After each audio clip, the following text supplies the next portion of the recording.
Hi, I'm John. This is my show, An American Scheme, where I'm proving that Diana Ross is Michael Jackson's actual mother.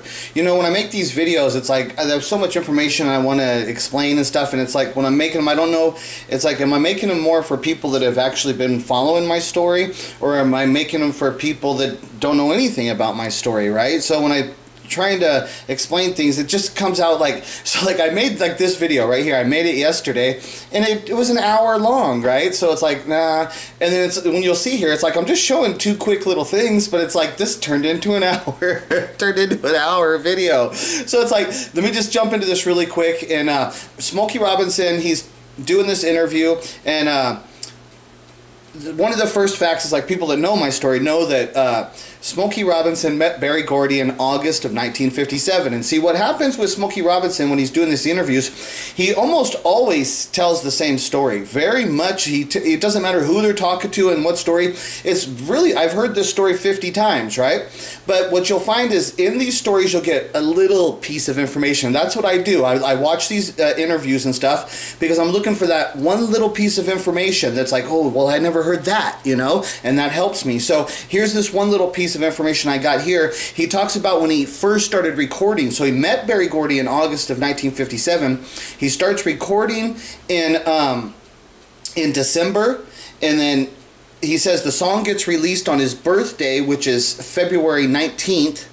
And then he says then the song was played on the radio around March, okay? So I never knew those exact dates and stuff, right? So what happens, I'm going to line it up to here to show you Diana Ross talking about, it's one of the most important interviews. But now when I have this information, it shows you, it'll clarify even more about this next interview, this next one I show you with Diana Ross. So let me play this for you here really quick. In December of that year, he recorded us. I had written this song called Got a Job in answer to a song called Get a Job by the Silhouettes. Exactly. We recorded it. There was no Motown, so he put us on a record label out of New York called N Records, you know. And George Goldner, absolutely. You know, after a few years, George Goldner's daughter came and was an executive at Motown. Yeah. But anyway, so he did that.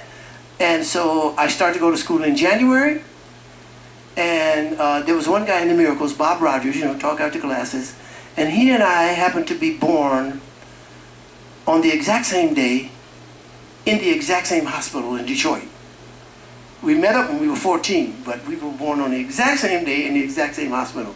So I started to go to college, and the record came out. So now I'm sitting in school, I got a transistor radio plugged in my ear, I'm sitting there, and one day, the record actually came out on Bob's and my birthday. And so this is about March or so, and I'm sitting in class, and I'm listening to a guy named Frantic Ernie Durham on the radio. He starts to play Got a Job. You would have thought that somebody came and said, hey, you just won the lottery. You know. Okay, so yeah, that's enough of. See, what happens too is in these things, it's in the telling of my story, you got to understand that Smokey Robinson and Diana Ross and Berry Gordy, okay, they've always covered up this story, and all the Jacksons, they've covered up like the story that I'm telling. So when you get these people talking and they're doing their interviews, nobody's talking to them about that. Nobody's asking them those questions. So you don't get like the evidence like if I was doing the interview and I was asking the questions, we would be getting a whole new interview and we would be getting all this new information because they've got all this information. They're holding on to this information, but nobody's digging it out of them because nobody understands that it occurred and stuff, right? So there's so much more information there. That's what I'm trying to get out, is that that's with the fans. I always say this, I say this a lot, is that with the fans, what gets me so mad, it's like, okay, if you're a Michael Jackson fan, if you actually care about Michael Jackson, then the whole thing about what my story is that we have Smokey Robinson and Diana Ross are alive right now. And if you want to actually understand who Michael Jackson is, you need to hear their story while they're alive. But these are people that they're senior citizens and stuff, right? So, I mean, they could die at any time. And if they die, we lose their story. We lose so much. And it's one of the things where I yell at the fans. It's like, how can you not want to hear their story, if you actually care about Michael Jackson, this is everything. This is the whole thing. We've got to hear their story because it's going to clarify the actual truth. The truth will set you free. The truth is what matters. It's the most important thing. But I can't get the fans to actually care enough about Michael Jackson to care about the actual truth. And this is what's delaying the process of the truth coming out. And in this process of delaying the truth coming out, if Smokey Robinson or Diana Ross dies, we lose so much. And you know, it's like things like people talk about like Jesus and stuff, right? And okay, well, Jesus is some story that took place nobody that was ever alive today ever was alive during the time of Jesus. So whatever story you're telling is, whatever story you hear and stuff, it's like lost in translation. We don't actually know exactly what that is. But this story right here, this is the real thing. Like Michael Jackson died. He's gone. We're not ever going to get the true story out of him. But his parents are alive.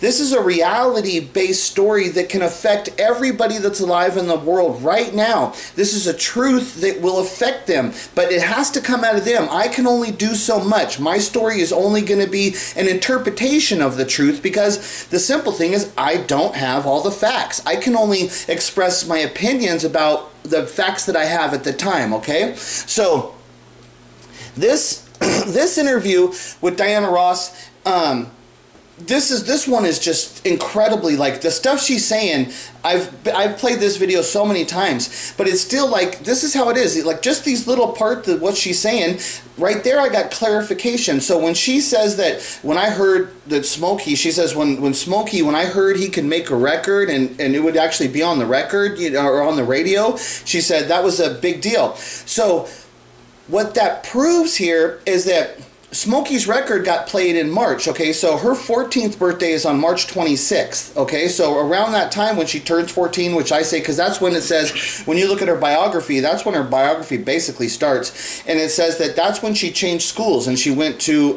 Cass Tech High School, right around that time. So what I'm saying is that when she realizes that you can make a record, you know, and then it was Smokey, the connections she had with Smokey, these are all the things that you can understand that where she gives her child away, because now she's got a realization. There's a direct, present realization that you can actually be a music singing star from where they lived and stuff. She's like right there. But so the other parts of this is so important is that she's telling you that that's when she had the realization of being a star. And what she's telling you right before that is that she's sleeping over in her friend's house, Sharon, which is Smokey Robinson's niece. She says, I'd have sleepovers at Sharon's house. Okay, but the real story is that Sharon lives in the Smokey Robinson's house because Smokey Robinson's mother passed away when he was 10. Smokey Robinson had older sisters that were much older. So by that time, like when Smokey Robinson's older sister she moved in and took care of, she moved into Smokey's house and started taking care of Smokey. But she had children because she was a lot older than him. She's much older. So her children ended up being closer to the age of Smokey, okay, which ends up that Diana Ross ends up being best friends with one of Smokey Robinson's niece. And because Diana Ross is best friends with Smokey Robinson's niece, that allows her to sleep over in Smokey Ross. So when she says, in here, when she says, I would listen to the Miracles playing down in the basement, but she didn't overemphasize that's Smokey Robinson's house. So she's saying, she literally right here says that she's in love with Smokey Robinson, sleeping in his house at the time Michael Jackson's conceived, and right after that is when she realized that she could have, the people around her were actually going on to being on the radio, that you could make a career out of that, right? That gives motive for her to be able to. First, she had the motive to want to get pregnant because in the Miracles is Claudette, which ends up being Smokey Robinson's wife.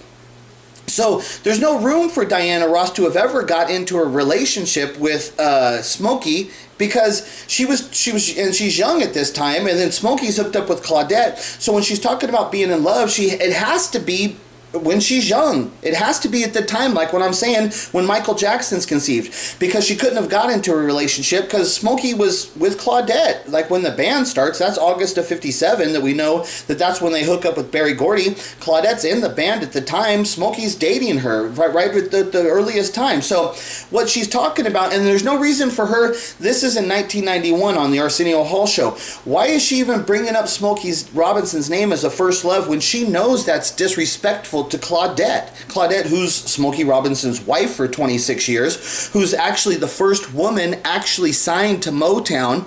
You know, why is she bringing this stuff up? There has to be something really important. It can't be just a young girl crush that she had a crush on Smokey, and she could tell. No, she says, I really loved him. You know, and Arsenio specifies man love. Who was your first man love? Oh, man love, a real thing. They specify the realness of this thing. And she brings up the name Smokey Robinson. She's married. She's got kids. She would know better. If in the real world, she would know better than to bring up Smokey Robinson's name. And she doesn't just bring up Smokey Robinson's name, she highlights that she's sleeping in his house. That it was Smokey Robinson's record being played on the radio that enabled her to have the realization that she might be able to become a star. Right? This one is so important because, like I said, they couldn't tell the real story about Diana Ross and Smokey Robinson being Mike. And see, Michael Jackson's a big star by 1991, and this is before the pedophile allegation. Michael Jackson's a gigantic star, right?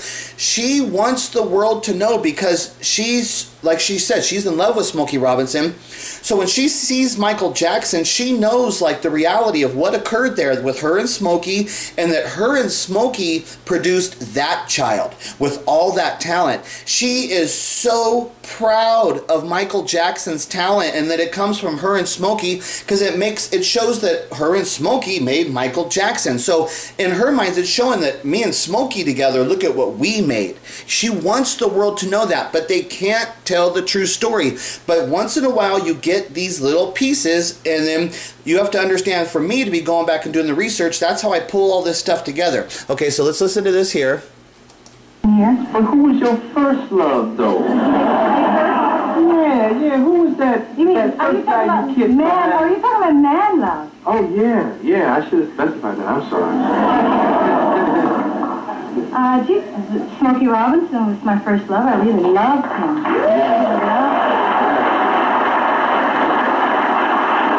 You know, I have stories. People think my life or my career started with Motown, but really it started with Smokey. Smokey lived on Belmont. We lived on the same street. Mm-hmm. I was very close with his cousin, Sharon Burston. Mm-hmm. And I used to sleep over. You know, I had kids that sleepovers at Sharon's house, and I used to listen to the Miracles sing in the basement. And that was before I came to Motown. That was before the Supremes. And to me, I loved him. Because there was a time where when I first heard his record on the radio and I realized that you might be able to sing and make a record, I mean, it was like major time. So I think maybe first love of maybe with Smokey.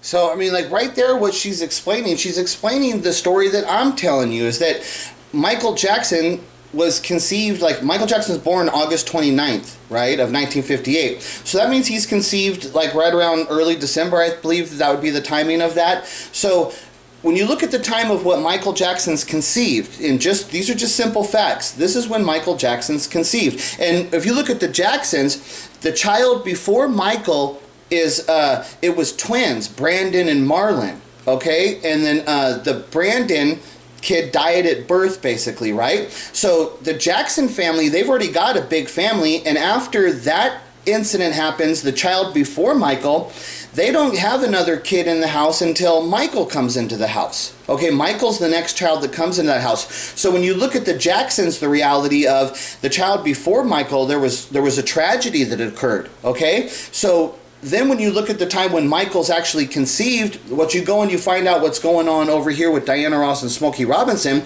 you find out that Smokey Robinson met Berry Gordy in August of 1957. So 1 year prior to Michael being born, that's when Smokey and Berry Gordy hook up together. And Diana Ross, as she clearly states right there, she's hanging around Smokey's house. Not only are her and Smokey friends because they've lived on the same street, but she's actually really good friends with Smokey's niece, Sharon, okay, which enables her to sleep over in Smokey. She's actually sleeping in his house. It's like one of the things, it's like, when I was looking for evidence, it's like, to be able to find that piece of evidence that I've got her saying that she's in love with Smokey Robinson, and she's sleeping in his house at the time Michael Jackson's conceived, and it was that moment in time is when she realized that, hell, I can be a star, because it's in December, so right at the time when she would have gotten pregnant from Smokey, when Michael Jackson's actually conceived, Smokey said he did his first recording with Berry Gordy in December. Well, coincidentally, that's right around the time when Michael would have been conceived. So when he's actually starting to record songs with Berry Gordy, Michael Jackson's literally conceived at that time. And she's telling you she was sleeping in his house at that time. It's like these are the things, it's like, I first just had the original thought, could Diana Ross be Michael Jackson's mom? I didn't know anything about Smokey Robinson, but how did I, hold on, you know, how did I find Smokey Robinson? Because I went and found this stuff, and then I found the real dates, and I see, oh my God, see how the story is coming together and how the dates perfectly align with what happened. And you can see that if she's 14 years old, and now you can see how when Smokey's record got played on the record, now you can see now she's having the starry eyes and she wants to be a star, right? And so that shows you that it gives them motive to abandon their baby to the Jackson family, because Smokey Robinson is going to have problems with Berry Gordy becoming a star if they build their company, right, and then all of a sudden they have a scandal, you know, and it's like, oh, this guy that the Berry Gordy built his company around, oh, he's got a kid from a 14-year-old girl. That's scandalous. That could have ruined the whole thing. This is what gives them motive to do all. And you can see that Diana Ross would have the motive because she's now got starry-eyed dreams of becoming a star, and she sees it's real. That gives her motive to go ahead and abandon the child and stuff. And you can see how it's all built right around that moment. And in this telling of her telling the story, she actually is giving you the real facts and stuff. But this is so much later on that she doesn't think anybody's actually gonna pick up like this. She's not thinking that like this is gonna come out on, even in 91 we're not thinking about the internet stuff. That's still really, it's actually in 91 there was no internet. There was computers, but there wasn't the internet. We weren't thinking about that stuff in 91. So even at this time, she's documenting it on a show. She's telling the story. She doesn't know, but she knows that by leaving it behind, it's there, it's documented. But she doesn't know that the internet came along and I came along, and this is coming right back into her while they're still alive. This is happening, and I've done the investigation, and that's what's going on here, and that's what she's explaining. And the reason she's explaining it is because, like, inside, like she said, I'm in love. I was in love with Smokey Robinson. She wants the world to know. Why wouldn't you want the world to know? If Michael Jackson was your child of you and Smokey Robinson, why wouldn't you want the world to know? But she's so tied in with Berry Gordy. Her actual first known child is from Berry Gordy's the father, is Rhonda Ross Gordy. So that's her. She's so directly tied in with Motown, and then Smokey, she's telling you how much she loves him and all this stuff. She's got all this. Smokey started my career, so she can't just rat him out, right? And then she's got to have some respect for the Jacksons, because the Jacksons did take in her abandoned child and then turn that kid into a star. So she's obviously got some respect for the Jackson family. So she can't just spill the beans. But what she is doing is she's leaving behind the breadcrumbs of the real evidence for somebody to have come along and discover this and stuff. But it's happened in her life, and this is happening now. The true story is coming out, but I need the fans to actually start being serious and just care about Michael Jackson. And it's like, my story proves all the stuff that the Michael Jackson pedophile stuff, I explain all of that away, because when you understand that Michael Jackson wasn't hanging out with kids for sexual purposes, that you understand that he was an abandoned child, that there's an actual reason why he was living in Neverland Ranch. But people all see that, oh, he's living in Neverland Ranch, he's hanging out with kids. Like even Oprah was like, oh, he was like the perfect monster of grooming these childs. That's what Oprah even turned it into. She was saying like how he's a predator. Look at how he was grooming the children. No. That's not what was going on, but that's what, there's so many people that believe Michael was grooming the kids. He's a predator. Look at it, it's so obvious, but they don't know the true story that Michael was an abandoned child, and he was damaged, and he was lost in the freaking world with all this stuff going on, and for his peace of mind, he did what he did, and I'm not going to complain what he did, especially when you learn the true story. So when the fans ever want to start caring about Michael Jackson, my story also proves that he's not a pedophile, because I explain what actually happened to him. The people need to hear that, because the people that think he's a pedophile, like here's another thing too. Don't you people out there that are Michael Jackson fans, don't you want to see Oprah Winfrey eat her words? Don't you want to see Oprah Winfrey say, I was wrong about Michael Jackson. I made serious conclusions, and I've started saying all this stuff about him, calling him a predator, and don't you want to see Oprah have to eat her words and say, I was wrong. I did not know what was going on. Now with this new information, I can come out and say I was wrong. That, like, don't you people want to see that happen? That's what's going to happen. You know, free Michael Jackson. Do something for him. You people claim like you're fans and you think you're doing stuff. You're not. Unless you're telling the truth, you are not doing anything for Michael Jackson.